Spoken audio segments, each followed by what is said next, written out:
Namaste and welcome. It is Rishi here from meditatewithrishi.com, and today we are speaking about how to manage your time like a Zen master. Okay, in the past few days we have been speaking about purpose, goal setting, and with all of these topics about creating your dream life, creating the life that you want to live.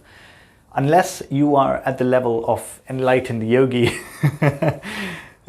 where you can manifest what you want just by thinking about it, it's likely that we have to take action. We have to live in the constraints of this material world and actually take action to get what it is that we want, right? So the question is, how can we do that in a way that is joyful, that is peaceful, where we're not feeling overwhelmed, not feeling rushed, and still getting some real important stuff done? Okay, that's what I want to share with you today. So before we get into that, if you are new to this channel, I've got a gift for you. Okay, so for my coaching clients, I created something really cool called the 11 Yogic rules for daily peace. Okay, these are rules that are based on the foundational principles of yoga, and if you apply one or a few of them, you will instantly increase the amount of peace that you feel every single day. Okay, so if you want to get that, you can get it at meditatewithrishi.com/cheat sheet.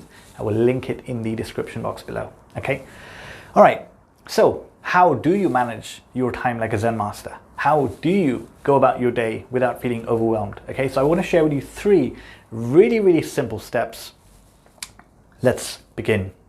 So step number one is, when you are setting goals, you cover all the areas. Okay, so this is not a video on goal setting, on how to set goals, by the way, but if ultimately we said that there are a few areas of life that matter the most: your health, your wealth, your relationships, your spirituality, in no specific order. Okay, spirituality comes first. Okay, right, so these are the four areas: spirituality, health, wealth, relationships. Okay, now to have a balanced life, you're going to want to be progressing in all of these areas, right?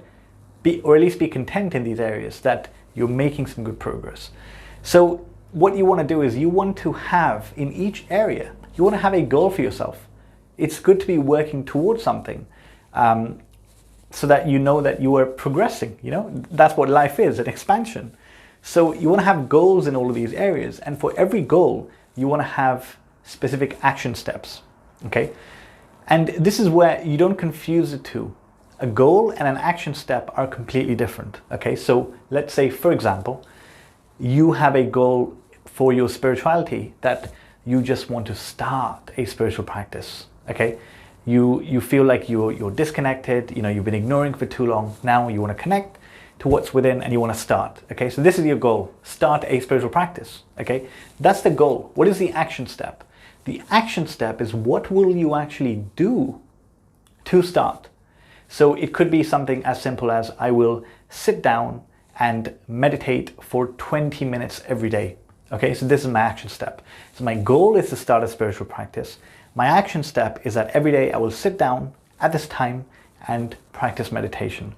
And if you do that consistently over a period of time, you've hit your goal. You've started a meditation practice, right? So you get the idea. So for every part of your life, your spirituality, your health, your wealth, your relationships, you essentially have a goal and an action step. Okay, now don't worry too much about, are you setting the right goals? Because if you're not setting the right goals, you'll know. So if you overcommit yourself, if you say, if you don't practice meditation and you say that, oh, I'm going to sit for 2 hours every day, then life will tell you that, hey buddy, that's too much.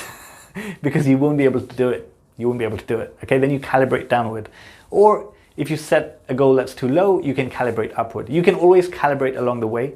And actually, no matter how amazing a goal you set, you will always have to calibrate along the way. Okay, so don't worry too much about, is this the right goal? Just set the goal and go for it, and then you calibrate along the way. Okay, so this is really, really important, because we need to know that for the life that we want to create, a nice balanced life, you know, a dream life essentially, what are the components of that? Health, wealth, spirituality, relationships.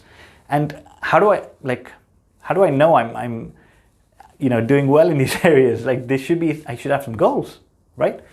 So that's step number one, okay? This, by the way, most people don't even do this. And then that's why they're able to say yes to everything that comes their way, because they don't know where they want to go, right? So we need to know where we want to go, right? So this is step one, really, really important. Step number two, okay? Step number two is that you now, since you know what your goals are, you know what the action steps are, so what you actually need to do physically. Now you simply match it with your 24 hours. You match the action steps with your calendar. You see that, can I actually fit this in into my day? Can I fit it in, right? And it is very likely that you will have overshot. You will have set too many things for yourself that you cannot complete them in one day, okay? When you actually do this exercise, when you sit down with, you know, a pen and paper and you write down what you'll do when, you realize that, wow, actually, most of my time goes in maintenance, right? Sleeping, sleeping, eating, showering, cooking, ironing, traveling. These take up so much of my time. You would say, let's say 10 to 12 hours of your day just goes in that, which means that you only have 12 hours for these 4 areas. And you want to create a nice balance in them, right? So all of a sudden it's like, whoa, I need to actually prioritize what I want to do. So now you get by this stage you're at a point where you're saying, okay, I know what I need to do, but I don't have enough time to do it, okay? So how do I fit this in? How do I fit this in and create the dream life? And this brings us to step number 3, okay? Step number 3 is the best step you can take for yourself. It is liberating, completely freeing, okay? And step number 3 is called cut the fat. You cut the fat. Okay, which means you eliminate all the things that are non-essential, that are not necessary, okay? And this is where you will really be forced to prioritize. Because we think that we have so many goals. You know that saying that if you have more than 2 or 3 priorities, you have none. And it's so true, right? Everything cannot be important, urgently important, right? So you need to figure out now what is the most important and what is the least important. In fact, you know, you can make a list from all your daily actions, from all your goals. You just make a list from most to least important, and then you'll know what to cut. And this is not easy, by the way. This is not easy at all, okay? Because this involves, you know, cutting out things that you like to do. This involves cutting out people from your life. Hearing this, I'm sure you're getting some anxiety. Oh my God, how do I cut out people? How do I say no? How do I say no? How do I say no?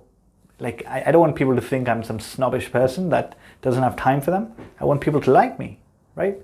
So this is where it gets, you know, really interesting, okay, and difficult at the same time. So this part, by the way, of how do I say no, this is an art. This is really an art, and it's something that you'll cultivate over time. In tomorrow's video, I'm going to speak about this in detail, okay? This is an art, but at the same time, it comes from knowing that actually it's not a bad thing. Actually, it's not a bad thing, okay? I'm going to share that insight with you in tomorrow's video, so make sure you watch that if saying no is a trouble for you right now, okay? So that is pretty much it, okay? So let's summarize. How do you manage your time like a Zen master? Number 1, complete clarity on goals of each areas of your life and the action steps that you need to take. You need to know, what do I want to do and what am I willing to do in order to get there? What are all these things? Number 2, you match them with your calendar and you see okay, what is realistic? Not realistic, what can I actually fit in? Because you can't fit too much in it, right? There should be nothing that you're doing that you're doing two things at one time. That's not living like a Zen master. You should be able to do things nicely, graciously, peacefully, joyfully, one thing at a time, okay? With some exception. And number 3, for everything that you cannot fit in, you have to cut that fat, ultimately. Because you either say yes to that, or you're ultimately saying no to what you really want to do, what you really want in life, okay? So that is it for today. I really hope that that helps, and thank you very much for listening. Namaste.